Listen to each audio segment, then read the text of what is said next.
Hi നമസ്കാരം, ഞാൻ Rakesh M G ടിപ്സിലേക്ക് എല്ലാവർക്കും സ്വാഗതം. എല്ലാവരും സുഖമായിട്ടിരിക്കുന്നു വിശ്വസിക്കുന്നു. ഞാൻ കഴിഞ്ഞ ദിവസം ഒരു വീഡിയോ ചെയ്തിട്ടുണ്ടായിരുന്നു. നമ്മൾ ഗിയർ ഷിഫ്റ്റ് ചെയ്യുന്ന സമയത്ത് പ്രോപ്പർ ആയിട്ട് ഓരോ ഗിയേഴ്സും ഷിഫ്റ്റ് ചെയ്ത് വരണം. അതായത് ഇപ്പൊ ഞാൻ ഏകദേശം പോകുന്ന ഫോർത്ത് ഗിയറിലാണ്. ഫോർത്ത് കഴിഞ്ഞ് ഞാൻ നേരെ ഫിഫ്തിലോട്ട് ഇട്ടു. ഇനിയിപ്പോ ഞാൻ സാധാരണ ഇപ്പൊ ഏതെല്ലാം വഴി വേക്കന്റ് ആണ്, ഞായറാഴ്ചയായിട്ട് എല്ലാവരും വീട്ടിൽ തന്നെയാണെന്ന് തോന്നുന്നു. അപ്പൊ ഓക്കെ, അപ്പൊ നമ്മളിപ്പം പോകുന്ന സമയത്ത് ഏകദേശം ഫിഫ്തേ പോകുമ്പോൾ പ്രശ്നമില്ല. ഇനി എനിക്ക് ഫ്രണ്ടിൽ ഒരു ചെറിയ ബ്ലോക്ക് ഒക്കെ അനുഭവപ്പെടുകയാണ്, ഞാൻ സ്പീഡ് ഒന്ന് കുറയ്ക്കുകയാണെങ്കിൽ ഞാൻ ആദ്യം നേരെ ഫോർത്തിലോട്ട് വരും. എന്നിട്ടൊന്ന് ബ്രേക്ക് ചെയ്ത് ദേ പിന്നെ തേർഡിലോട്ട് വരും. ഇങ്ങനെ നമ്മൾ ചെയ്യുന്നത്. ഇത് ഗ്രാജുവൽ ആയിട്ട്, അതായത് ഞാൻ കഴിഞ്ഞ വീഡിയോയിൽ ചെയ്തിരിക്കുന്ന പറഞ്ഞാൽ first, second, third, fourth gradual ആയിട്ട് തന്നെ നമ്മൾ ഷിഫ്റ്റ് ചെയ്യണം. അല്ലാതെ ഫസ്റ്റിൽ നിന്ന് നേരെ തേർഡ്, തേർഡിൽ നിന്ന് നേരെ ഫിഫ്തിലോട്ട് ചെയ്യരുതെന്ന് ഞാൻ വളരെ വ്യക്തമായിട്ട് എടുത്ത് പറഞ്ഞിട്ടുണ്ടായിരുന്നു. അപ്പൊ അതിനകത്ത് പലരും ചോദിച്ചൊരു സംശയമാണ്, അങ്ങനെയാണെന്നുണ്ടെങ്കിൽ ഡൗൺ ഷിഫ്റ്റ് ചെയ്യുന്ന സമയത്ത്, അതായത് നമ്മൾ സ്പീഡ് കുറയ്ക്കുന്ന സമയത്ത് ഏകദേശം ഫിഫ്റ്റിയിൽ നേരെ തേർഡിലോട്ട് ഇടുന്നുണ്ട് കുഴപ്പമുണ്ടോ? അങ്ങനത്തെ ആ ഒരു ചോദ്യം ശരിക്കും പറഞ്ഞാൽ നല്ലൊരു ചോദ്യം തന്നെയായിരുന്നു. കാരണം എന്താണെന്ന് കൂടെ പറഞ്ഞുതരാം. നമ്മൾ ഷിഫ്റ്റ് ചെയ്യുന്ന സമയത്ത്, അതായത് ഇപ്പം ഒരു ഫിഫ്തിൽ നിന്ന് തേർഡിലോട്ട് ഷിഫ്റ്റ് ചെയ്യണമെങ്കിൽ ഏകദേശം ഒരു സ്പീഡ് റേഞ്ചിങ് നമുക്ക് അറിയാമെന്നുണ്ടെങ്കിൽ ഒരു കുഴപ്പമില്ല. കാരണം അത്രത്തോളം സ്പീഡ് കുറയാണ്. ഇപ്പൊ ഞാൻ ഏകദേശം ഫോർത്തിലാണ് പോകുന്നത്. സ്പീഡ് 45, ഇപ്പൊ 45ലാണ് പൊയ്ക്കൊണ്ടിരിക്കുന്നത്. ഓക്കെ, ഞാനിപ്പോ ഏകദേശം ഒന്ന് സ്പീഡ് ഒന്ന് കൂട്ടി വെച്ചും ഫിഫ്ത് ഗിയറിൽ പോവാണ്. ഫിഫ്ത് ടു ഏകദേശം ഒരു 50 കിലോമീറ്റർ സ്പീഡ് ഞാനിപ്പോ അടുപ്പിച്ചിട്ടുണ്ട്.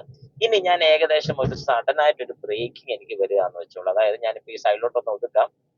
ഞാനിപ്പം അങ്ങനെ ഒതുക്കുകയാണെന്നുണ്ടെങ്കിൽ കണ്ടോ, ഞാനിപ്പോ ഇവിടെ ഇങ്ങോട്ടൊരു ഇൻഡിക്കേറ്റർ ഇട്ട് ഞാൻ ഒതുക്കുക. ഞാനിപ്പോ നേരെ ഗിയർ ഇപ്പൊ ഫിഫ്തിൽ പൊക്കോണ്ടിരിക്കുന്നു. ഫിഫ്തിൽ നിന്നും ഏകദേശം ഗ്രാജുവലി സ്പീഡ് കുറഞ്ഞു. സ്പീഡ് കുറഞ്ഞിപ്പോ വരുമ്പോ ഏകദേശം ഞാൻ ബ്രേക്ക് ചെയ്യാണ്. അപ്പൊ സ്പീഡ് താന്നു കഴിഞ്ഞാൽ ഞാൻ ഉടനെ ക്ലച്ച് ചവിട്ടി നേരെ തേർഡിലോട്ട് ഇട്ടു. കാരണം ഏകദേശം എനിക്കറിയാം സ്പീഡ് ഒരു 30 കിലോമീറ്റർ സ്പീഡിലാണ് നിൽക്കുന്നത്. ഞാൻ ഏകദേശം തേർഡിലോട്ട് ഇട്ടു. പിന്നെ അതിനുശേഷം ഗ്രാജുവൽ ആയിട്ട് സ്പീഡ് കൂടുന്നതിനനുസരിച്ച് ഫോർത്ത്, അത് കഴിഞ്ഞ് നേരെ ഫിഫ്ത്, ഇങ്ങനെ ഞാൻ ഗ്രാജുവൽ ആയിട്ട് ഗിയേഴ്സ് ഷിഫ്റ്റ് ചെയ്തു. ഇങ്ങനെ ഷിഫ്റ്റ് ചെയ്യുന്നുണ്ട് കുഴപ്പമുണ്ടോ എന്ന് ചോദിച്ചു കഴിഞ്ഞാൽ ഏകദേശം ഒരു സ്പീഡ്, അതായത് ഞാൻ പറഞ്ഞിട്ടുണ്ട് ഫസ്റ്റ് ഗിയറിൽ നിന്നും സെക്കൻഡിലോട്ട് ഏകദേശം ഒരു 10 കിലോമീറ്റർ സ്പീഡ് ആകുമ്പോഴത്തേക്ക് നമുക്ക് മാറ്റാം. ഇനി സെക്കൻഡിൽ നിന്നും തേർഡിലോട്ട് മാറ്റാൻ വേണ്ടി ഏകദേശം ഒരു 20 പ്ലസ് കഴിയുമ്പോഴത്തേക്ക് നമുക്ക് തേർഡ് ഇടാം. തേർഡിൽ നിന്നും ഫോർത്തിലോട്ട് മാറാൻ ഏകദേശം ഒരു 40 ടച്ച് ചെയ്യുന്നതിന് മുമ്പായിട്ട് തന്നെ ഫോർത്തിലോട്ട് ഇടാം. 40 പ്ലസ്, അതായത് 45 പ്ലസ് നമുക്ക് ഫിഫ്ത് ഇടാൻ പറ്റും. ഏകദേശം ഇപ്പൊ ഫിഫ്ത് ഗിയറിലാണ് പോകുന്നത്. നമ്മുടെ 50 കിലോമീറ്റർ സ്പീഡിലാണ് പൊയ്ക്കൊണ്ടിരിക്കുന്നത്, ഏകദേശം 50 കിലോമീറ്റർ സ്പീഡ്. ഞാനിപ്പോ ഏകദേശം എനിക്കൊന്ന് സ്പീഡ് കുറയ്ക്കണമെന്നുണ്ടെങ്കിൽ ഞാൻ നേരെ ഫിഫ്തേന്ന് എടുത്ത് തേർഡിലോട്ട് ഇട്ടു.